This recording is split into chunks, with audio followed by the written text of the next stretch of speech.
Hello there, Gut Recovery Tribe. I just wanted to hop on real quick, as I do here in the group, and give you some more details on SIBO today. So we're going to jump right in, and I want to cover with you today, what is SIBO? Where can it come from? What does it feel like? What does it look like? How do I know if I have it? Why is it so difficult to keep it away? A lot of plans of approach are antibiotics, and long-term, it doesn't always keep it away. Plus it messes up other things in the gut. And then what is a good plan of attack for going at SIBO? So first of all, SIBO stands for Small Intestinal Bacterial Overgrowth. And the small intestine is the part of the gut that comes directly after your stomach and right before your large intestine or colon.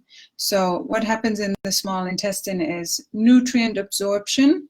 So if that part of the gut isn't functioning well, like it isn't with SIBO, there's oftentimes a lot of malnutrition that happens, especially if the SIBO goes on for a long time.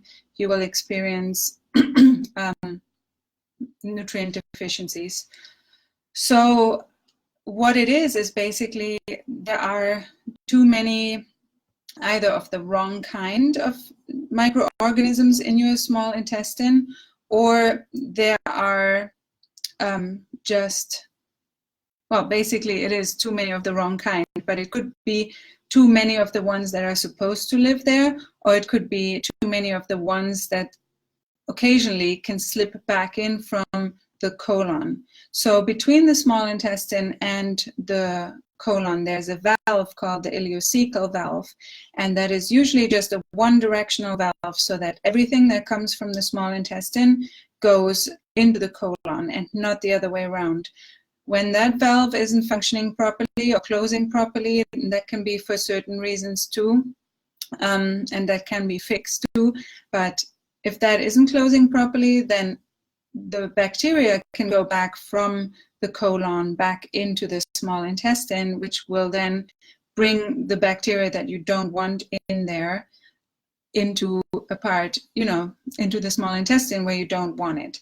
So that is basically what it is. And things that can cause it are, for example, other long-term chronic diseases like IBS or Crohn's, or if you are celiac, if you've had lots of rounds of antibiotics in your life, or certain surgeries that you've had in your gut, that can all be the part of it. And a lot of people with chronic stress or big traumatic life events experience it too. So that's basically what SIBO is. And then how will you know if you have it? So the most common thing with SIBO really is the bloating.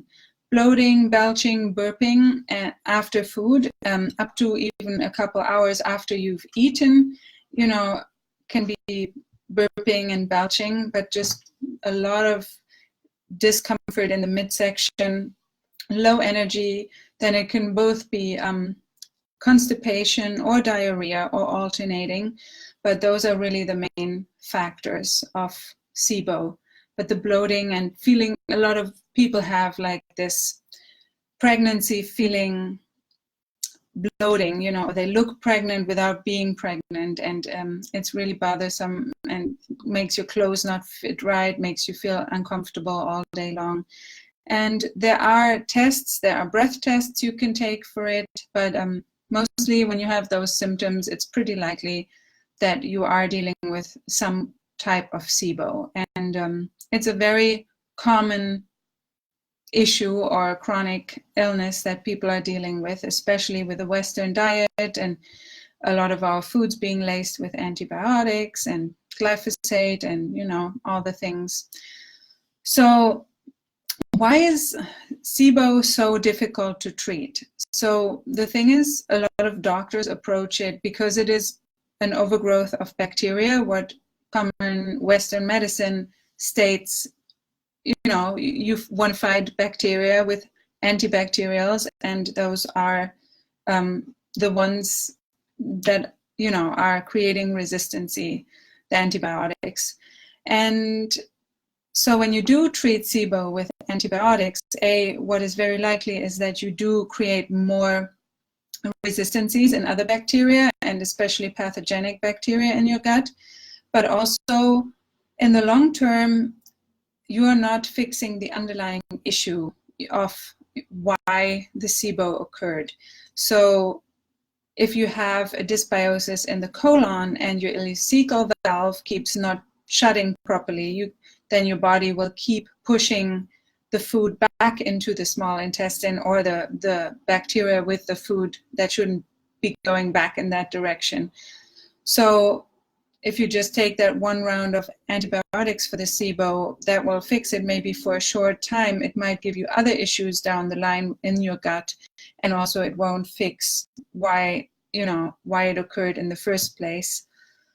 Diet, lifestyle changes are always necessary to keep it in place, and just generally diet and lifestyle changes are important to keep your health going and to keep you generally healthy. So antibiotics are usually not a good long-term approach for most things. So what is a good plan of attack then, you might ask? And so basically, when we want to cure SIBO holistically, what we do is, first of all, we need to lower those populations of those pathogenic microbes that are in the small intestine. We want to really eliminate them or significantly lower them so that your immune system can strengthen, because your immune system sits to a large percentage in that small intestine, in the gut walls. And those pathogenic gut bacteria that are in there, they really aggravate the mucosal lining, and that in turn makes it really hard for that part of the gut to absorb nutrients, but also to educate and support your immune system, which sits in the cells of those gut walls to a large percentage. So first we lower that population of those pathogenic gut bacteria, and then it's really like envisioning a garden that you haven't tended to in a long time, but somehow nature or your bad neighbor, or maybe even yourself, have been feeding the weeds. So what we really have to do first is we pull out all the weeds, which is we eliminate those guys that are in there, those pathogenic bacteria that we don't need.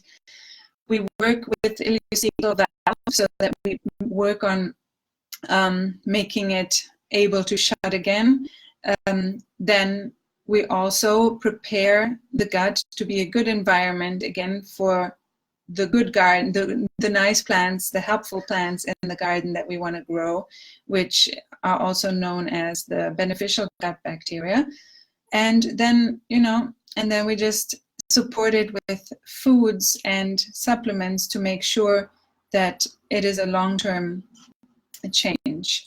And so basically we just make sure that the new microbes and the immune system work well together and can do their job together, and that your gut walls then will build up the mucosal lining again so that you can absorb foods and nutrients from foods rather, and have all the gut bacteria that are supposed to be in there do their job, and keep the ones that are supposed to be in the colon, and then just change your life, manage your life in a way that it will stay away in the long term and not come back. So that's my under 10-minute overview of SIBO for today, and I hope it's helpful. Pop in the comments if you have questions, or message me if you need help with anything. And happy day to you, Gut Recovery Tribe. Be well.